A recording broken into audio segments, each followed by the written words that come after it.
Hello and welcome, ladies and gentlemen, officially to the Razer Mini Madness. I'm Zyori. With me is Kawa yet again. Today we have Orange Esports facing off HARROSH. This is game one of a best-of-3 series here, kicking off the tournament. Of course, sponsored by Razer. Thank you so much to Razer for making this possible, and of course, it's Gosu for also making it possible. Kawa, what do we have in store for us here with this series? This is actually going to be looking really cool because, I mean, everyone knows about Orange Esports. Like, they're extremely popular. Everyone knows how they play. But a little more hazy is that of HARROSH here in the bottom, playing as Dire right now. And just kind of to set the tone right now, just to give people an idea of what to expect from HARROSH. They're a team that really enjoys doing ganking or team fighting team compositions with their heroes. The last games I was able to pick up from them was in the Join Dota Masters versus MUFC back in June. I think it was the 23rd of June. Checking out some of those, as well as the Pro Dota 2 Asia versus WAM. They really enjoy doing those kinds of lineups. The one versus MUFC, they definitely got demolished, but even still, they were able to do the exact same thing to their teammates prior, the month before, to WAM. So honestly, I want to see how they're going to be able to do here, what heroes they're going to be picking up, because Orange here, a lot more methodical.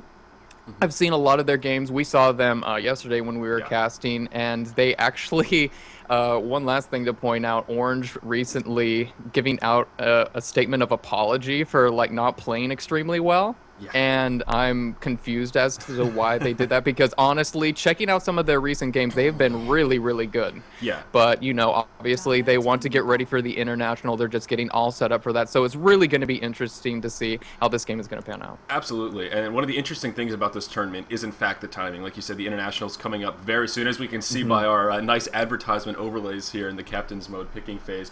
The international is coming up, and actually a couple teams that were invited to this mini madness declined because they didn't want to reveal their strategies right before that huge tournament. So that makes you wonder a little bit, are these teams going to do slightly different strategies, maybe keep some of their reserves intact for the upcoming event?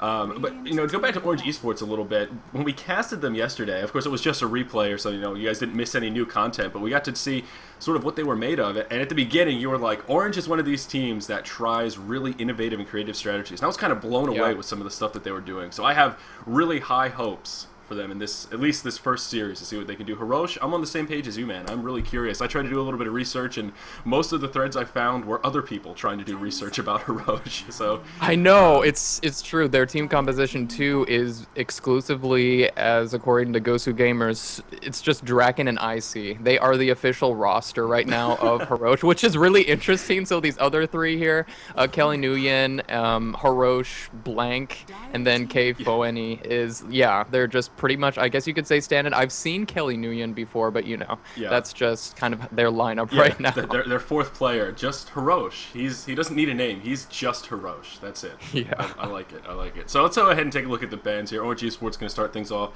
with bans on Leshrac, Invoker, and Darkseer. You know, we're going to see HARROSH throw their first set of bans out on Lycan, Furion, and Nagasiren. Any thoughts about these bans? Everything's pretty typical. They did allow Chaos Knight to go through, so maybe they're going to want to try and pick that up here for HARROSH. But the Rubik pick for Orange is really awesome, because a lot of Chinese teams here really don't like to go up against Rubik at all, because a lot of their heroes that they like to pick are very methodical, or not methodical, but I want to say they're very strategic about what they want to pick up, what they want to go up against. They have a plan. They know what's going to work out, but the Rubik completely throws that off every time, because he's just so random as to what he can steal with the spells and everything. It just makes things absolutely chaotic. So really going to be interesting to see what Orange is going to be throwing out there, and there is that Chaos Knight. Yeah, absolutely. And I think you're spot on with Rubik. He's one of these heroes that he fits into a sort of an interesting niche where he's not totally broken, like, oh yeah, insta-ban every game. He's just really hard to deal with. It's not that he's going to get out of control and take over a game. More so, how do you really shut down a Rubik? How do you stop him from being that annoying kind of thorn in your side throughout the entire game? And that can be a tricky thing to do. It's like you said, though, just sort of that random feature. Chaos Knight falling into a similar category.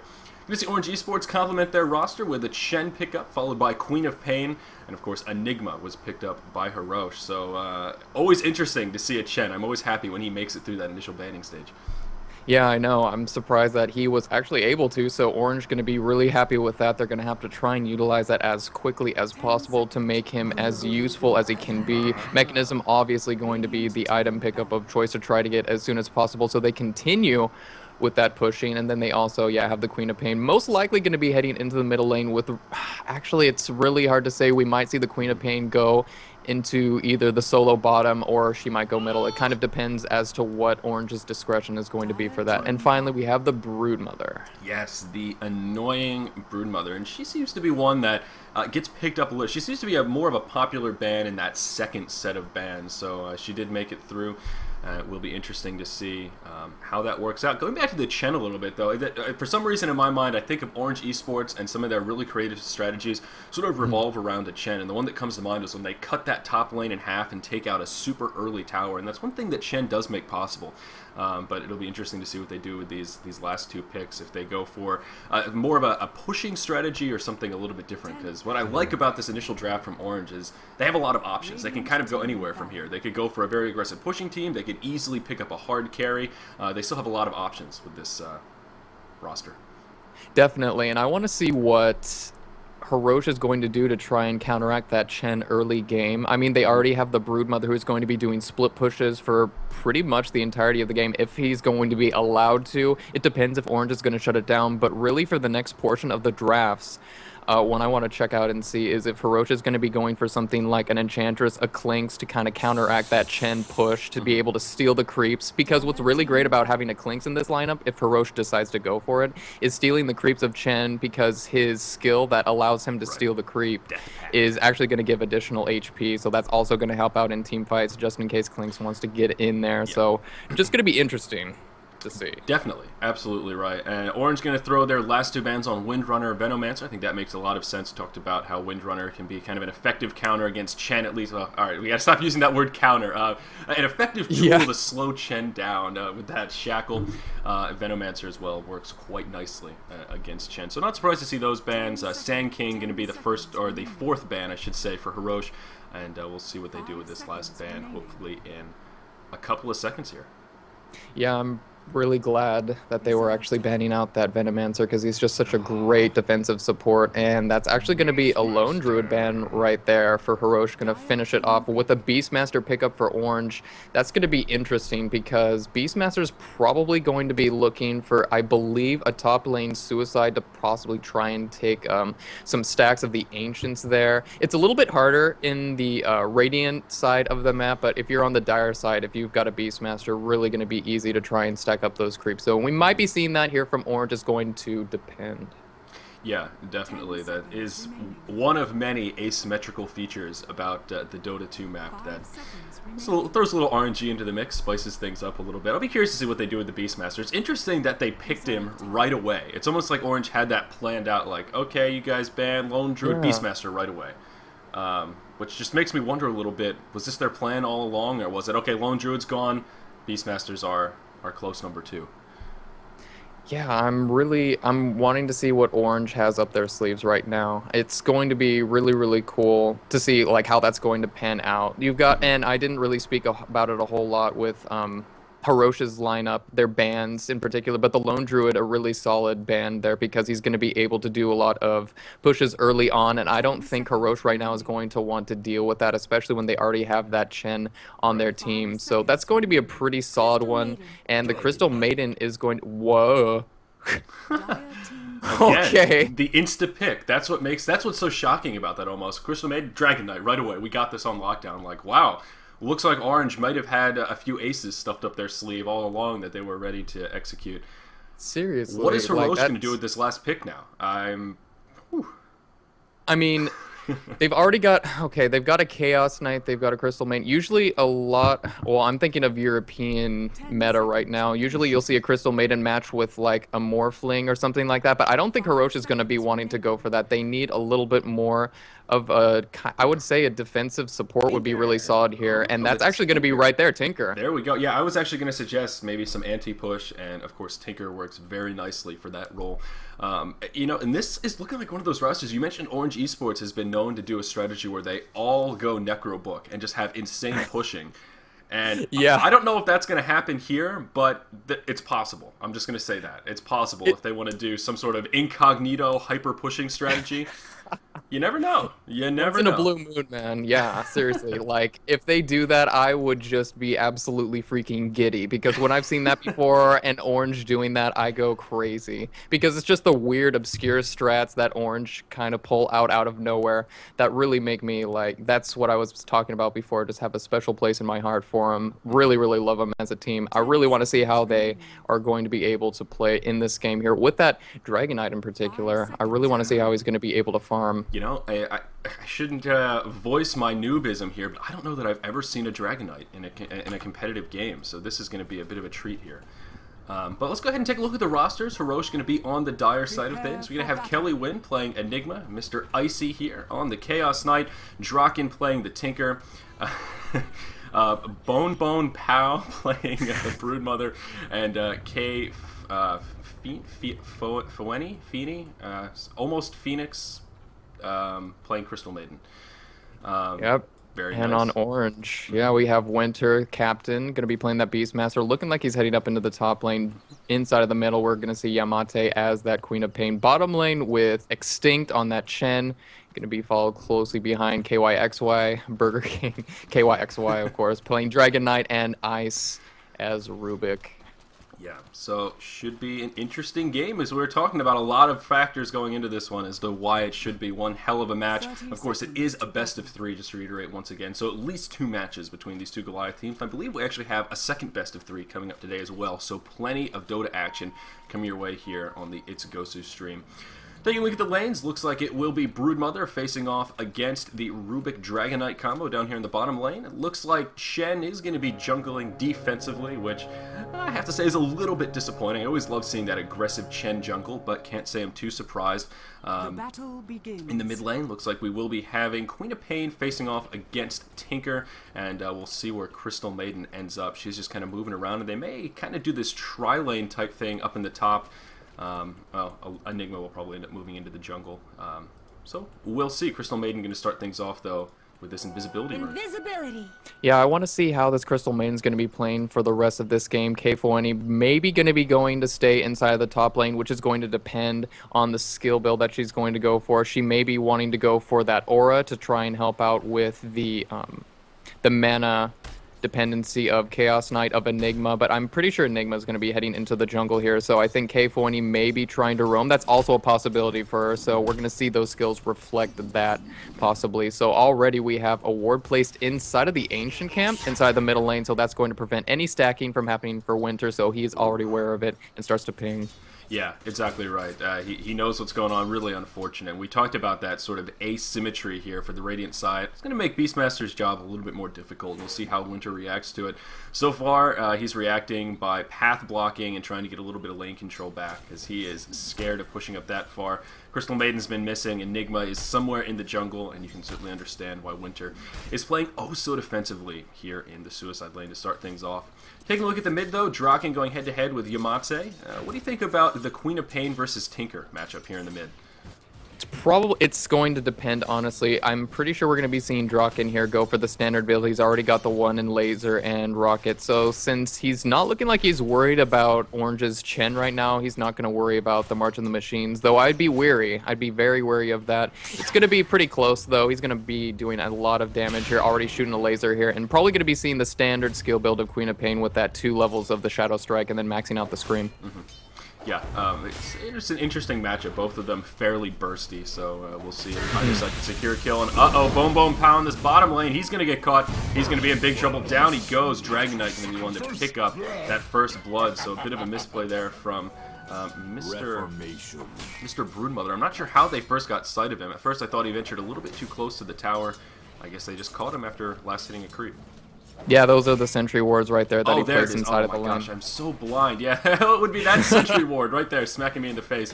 Yeah, very true. My apologies. Early morning tunnel vision. We'll blame it on that. So, regardless, a very nice kill for Orange to start things off.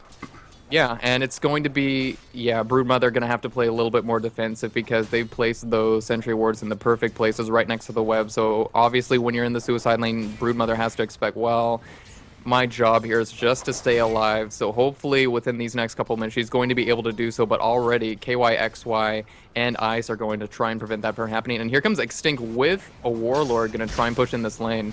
Yeah, they're going to try and make something happen. They're going to force Broodmother to make that executive decision. Okay, you're going to have to sacrifice your tower, or you're going to have to pop out of your invisibility and try and deal with us. And we'll see what he does. You know, looking at the farms very quickly, though, KYXY, man, he is off to one hell of a start. This Dragon Knight is going to be at least somewhat farmed this game. It'll be interesting to see kind of what route he takes in the way of items and how well he scales with some of this nice early farm that he's picked up. Looks like they're going to catch Broodmother here, and Bone Pow going to be in just a little bit of trouble. Not going to be able to handle that 1v3, and down he goes. Rubik going to be one to pick up that kill. That is brutal, man. I cannot believe how well this is working out right now for Orange. HARROSH have to be extremely careful. If they keep this up, they are going to have to play a little bit more defensive here, Brood. Now TPing back down. Going to try and save that tower, but honestly, it's just, I don't think it's going to be enough. She lays down a web. The tower is looking like it's going to go down, and that's going to be a very big disadvantage for HARROSH. Yeah, she's going in for that deny. Oh, not going to be able to get it. Chen going to be able to pick up that last hit on the tower. So very nicely done. A 4-minute Tier 1 tower kill for Orange Esports. They're off to one hell of a start, sitting 2-0, only 4 minutes in. You know, looking at this, I feel like this Crystal Maiden should probably leave the top lane. She's spending a lot of time up here and really not helping out too much. I mean, Icy's able to farm very easily without her support as Beastmaster's just kind of tucked away in the back of the lane. Winter playing so far back. Maybe this Crystal Maiden needs to move down and help out this Broodmother a little. I would agree. I would agree in this situation, especially since things have started to change now for HARROSH. They really need a little bit extra help down there since they lost that Tier 1 tower. But, you know, as long as this carry here for HARROSH, Icy getting the farm that he needs, he's already at 31-5, so that's working out really well for them. Unfortunately, yeah, the bottom lane is just kind of losing itself right now, but still, it's kind of up in the air as to how HARROSH are going to be reacting to this. Yeah, it makes me wonder what their actual plan is. Because like you said, although Chaos Knight is farming very nicely in the top, that is one positive here. And Tinker is doing fairly well in the middle. If we look at the farm, 19-5 compared to 18-5, so it's really a break-even mid lane.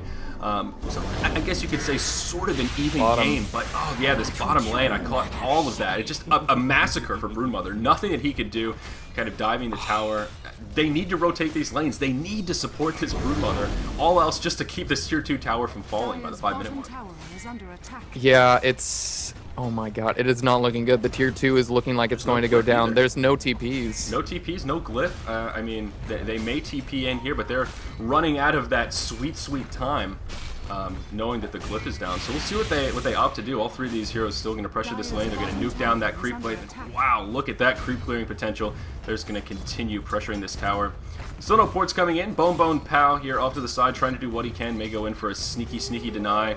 Nope, not going to happen. Still no ports. I'm shocked that they're going to sacrifice the Tier 2 tower at almost exactly the 6-minute mark. Now 3-0 in favor of Orange Esports.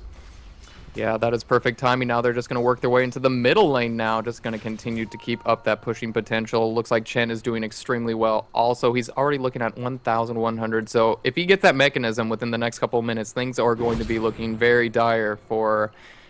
HARROSH. I was about to make a pun there, but yeah. Yeah, exactly right. You know, and you talked about, or you have talked about in the past, once you get a mechanism, the key is being able to use it right away, capturing some of that item advantage while you're tilted, and making something happen with it before the other team becomes powerful, because before that 200 healing really becomes a little bit meaningless in the grand scope of hit points and damage output. And I think they'll be able to do just that based on how aggressive Orange has been playing so far. I also want to comment on Winter up here in the top lane. I think he is doing a fantastic job. It takes a lot of discipline to be this patient up here in his suicide lane, to stay this far back, takes such a little experience. And he is really doing a great job. And oh my gosh, you're exactly right. Double kill going to come out in favor of Yamate. My apologies for tunnel visioning on Mr. Winter. Trying to give him some props. I missed a double kill in the mid, but they are going to be able to get this Tier 1 tower here. Going to be the third tower kill of the game in favor of Orange Esports. That is brutal, and it's just going to continue to work up. The momentum from Orange right now is absolutely insane. 5-0 right now. They're going to start to work their way, I believe, up into the top lane, because right now Icy is a huge threat. It is pretty much the only threat that they have against Orange right now if he just continues up this farm like you were mentioning before. And Winter just having to deal with that playing defensively, it's looking like we're going to start to see a shift here from Chen. Yeah, exactly. Chen going to move into the dire jungle. Well, let's see if he can at least make something happen. Like I said, if they can set up a gank onto Icy, that is going to be the golden ticket. That, like I was saying, this top lane is their saving grace. They've got the Dyers won the top lane. Mid kind of was break even. They lost the bottom. Now that this mid lane is lost, there's just one remaining. So I'm going to be curious to see how HARROSH reacts to this. Broodmother's back down in the bottom lane going toe-to-toe with Dragon Knight, but he's just so far behind. Dragon Knight is up against the creeps, way out farming the likes of Broodmother. 41 compared to the 21 of Broodmother, so looking a little bit rough for the Arachnid here in the bottom.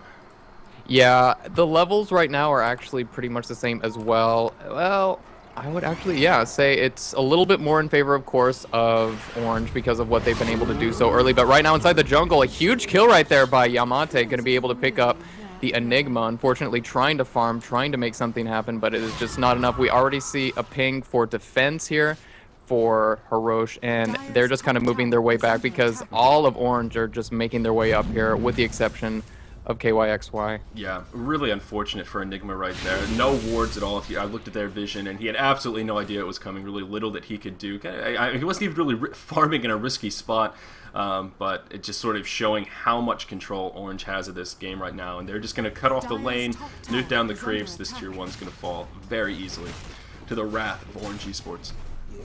Yeah, it's just not looking good right now. It's starting to snowball, and really HARROSH need to start to make something happen very, very quickly. They're going to have to try and push in a tower here inside the middle, maybe the bottom, try to divert the resources of Orange as much as possible. But at this point, it's really, really hard to say if that's going to be possible. Possible smoke ganks would be good. It's I don't know what else to offer in terms of advice for like HARROSH, because it's like, it's brutal. It is. It's really disappointing to see them this far behind early on. Because I was just thinking to myself, well, now they have an Enigma, and anytime there's an Enigma, I'm never too eager to count a team out, just because one really good black hole can really turn the tide of a game. That's a great way to pick up some counter momentum, if you will. But he just hit level 6. He just picked up black hole. So the fact that they're down this far before he can even hit level 6 is really not a good sign. Yeah, Winter in big trouble here. He's actually going to get dove on. Chaos Knight can be able to pick up the kill. Queen of Pain going to come in, though, and she's looking to clean something up. Not going to be able to secure a kill of her own, but will keep this tower alive. So that is going to be a kill in favor of our Dire side, now sitting 6-1. A step in the right direction, but it's going to take a hell of a lot more than that. Yeah, they're doing what I was talking about, though. They need to push in some lane. They have to make pressure happen so that they bring the resources of Orange into another lane, and they're trying to do it into the bottom. I think they're going to be able to do that, especially with Kelly's Eidolons, but they got to be careful because just one scream from Queen of Pain is just going to completely circumvent that. Inside the middle lane, we also have that tier 2 tower go down. All of Orange going to be working that down, but I think they're going to be trying to go for a trade. Glyph activated, and we will probably be seeing this tier 1 go down. Yeah, we'll see what they do with this tier 1. Queen of Pain's here, and Horde is going to come in. They're going to go for a defense. Dragon Knight going to execute, or initiate here. There's the scream from Queen of Pain, and Burger King needs to be careful. There's the black hole. It's going to catch Dragon Knight, looking like they'll be able to secure that kill. But at what cost? There we go. Enigma going to fall. Tinker looking like he's going to fall shortly after. Broodmother's on the run, and it looks like she's going to survive, at least for now. Chen on his way to try to cut somebody off. Icy in big trouble. If Chen can get 1 or 2 more auto attacks off, that may be enough to seal the deal. Not going to happen. Boom Boom Pow going to make it back to the web. It's going to end a 2-for-1 exchange, and the tier 1 stays alive, which I think is the important thing to note here. They didn't go for the trade. They couldn't make the trade, and that kind of says a lot about how the rest of this game could possibly go. The defense right now of Orange, immaculate, trying to just go for those pushes. They only have one tier 2 tower up right now for HARROSH. This is going to make things very, very difficult for them to defend. They will probably have to try and defend inside their base next to a tier 3, but honestly, like, it's going to be tough for them to try and get something to happen with a smoke, with possible ganks. It's tough. Yeah, they've totally lost map control now. And again, hitting that F3, we can take a look at their vision, and they have 1 ward up, as far as I can tell, and it's in their jungle in a pretty good location, but it still just doesn't give them much in the way of map control. They're forced to be turtled up, really limits their farming, and that's kind of the, well, maybe not the first sign, but one of many signs that your team is not doing so well. I don't know, their backs are up against a wall here. It's feeling like this is Orange's game to throw. Yeah, they were able to place 1 more ward up there next to the Roshan, so they might try and prevent that from happening. But up in the top lane, oh, Extinct not looking so hot right now, getting caught with a rift. Yeah, down he goes. Tinker going to pick up that kill. Yamate going to be on the defensive here, but the rest of his team is incoming. They're inbound, and they're ready to make it happen. They might be able to make something happen on the Kelly Wynn. She's on the run, or he's on the run, I should say, and he is sitting on boots of speed only. So this is looking like an easy kill for Orange Esports. Yep, down he goes. Queen of Pain, the one to pick up the kill. And that's going to be tier 2 up on the top lane. There's Chen's Creep's going to be looking to follow up with that, and it is looking brutal. But looking in the bottom lane, it's looking like we have Bone Bone Pow going to try and take advantage of this situation right now. Going to at least try to go for this tier 2. He was able to pick up the tier 1, so this is good. This is what Queen of Pain, sorry, the Brood Mother is supposed to be used for. So let's see if they're going to force some TPs back here, or are Orange going to just continue to go for it? Looks like they are going to go for it. Brood Mother's still pushing away, but they're going to pressure this tier 3, and there's not going to be much that our Dire team can do to defend this. There's no black hole up, another 45 seconds until it comes up, and that's going to make this defense super difficult. Crystal Maiden's just going to get obliterated. Enigma going to fall shortly after. It's a 2-for-0 exchange so far. Broodmother forced the port back, wasn't able to take out that tier 2 quite yet. Burger King going to get stunned. They might have enough burst to take him out. Nope, he's going to heal up. The mech's going to get used. He's going to come back, and it's just going to be an onslaught. Tinker, the only one left alive. Are they going to be able to finish him? Queen of Pain getting very ballsy here. She's going to blink forward. She's going to miss the scream, actually, but it doesn't matter. The monster kill coming out. There's a triple kill for Queen of Pain. It's going to be a clean sweep. 5-for-0. This top lane of Rax destined to fall. And it was a team wipe. That is so brutal for HARROSH right now. It's 16-3. This Rax has gone down at the 14-minute mark. It is going to be looking very, very close to a GG here from our buddies at HARROSH. And I don't like calling it this early, but oh my god. When you lose a Rax at 14 minutes, it's completely different. Yeah, there it is. There's the GG. Oh, all right, yeah, I was going to say the same thing. You know, I hate to sound like a negative Nancy, but this is indeed looking very dark. So the GGs do come out, and that's going to be a very convincing Game 1 here in favor of Orange Esports. So very nicely done. It is a best-of-3 series, though, and we're going to be moving on to Game number 2 here coming up in just a few moments. So, well, one of them disconnected, and I thought they were all just going to leave and this was going to be over, but they're still hanging out, pushing the lane back. So perhaps we'll have a few more minutes of casting glory here, Kawa. A couple moments, but you know, it's just gonna start to drop just a little bit. There it is. Go next. Go next. Okay. Yeah, there we go.